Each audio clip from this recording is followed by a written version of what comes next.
in a century: the wood frame construction. In the factory's wood shop, workers glue together 6mm thick ash panels to produce a 3-ply lamination with which to make the frame's curved components. To make each wheel arch, they clamp a lamination into a rounded jig for a couple of hours. The glue dries, locking the curve in the wood. They make the frame's front section out of 3 solid pieces of ash. Triangular wood jigs align the frame while workers screw in a solid ash rail on each side. These rails connect to back framing and form the bottom of the car's door openings. 2 vertical rails form the side of the openings on which the door will hinge. Using a spoke shave, workers fine-tune each door frame so that it fits perfectly into the openings they've just constructed.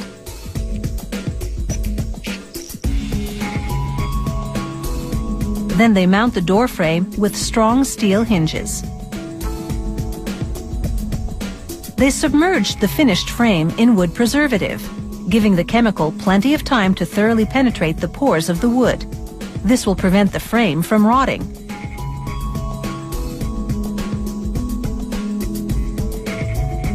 In another part of the factory, workers assemble the engine, transmission, and drive shaft to the car's galvanized steel chassis, then mount the front and rear axles and wheels. They'll switch the brass wheel nuts for fancy chrome ones later on. Back to the bodywork now. They cut an aluminum panel to the shape of the door frame, only wider all around.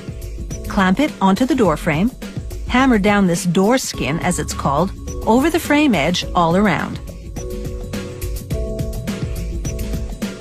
They remove the clamps, then peel off the panel's protective covering. After paneling the rest of the wood frame in aluminum, they reinstall the door, gently tapping the hinge pin in place.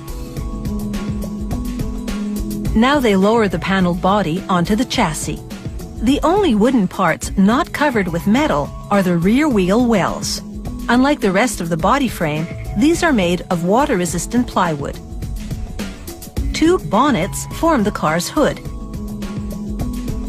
To make each one, a craftsman feeds aluminum through rollers to curve it. Then he massages it over an old log that this factory's been using for this purpose since the 1930s. They put each panel through a press that cuts louver holes. In the old days, the purpose of louvers was to ventilate the engine, but now they're mostly for style. The 2 finished bonnet panels go on either side of a central hinge, forming a car hood that opens like butterfly wings. The body gets a paint job. Then they trim the car's interior with genuine leather, cutting and stitching every piece by hand, and affixing it to the wood frame. They make door seals by wrapping leather around rubber tubing. And finally, they refit the wings, now painted, over the front and back wheels. The front wings have shells, which house the car's headlights. Workers install the radiator at the front and top it with a cover called a cowl.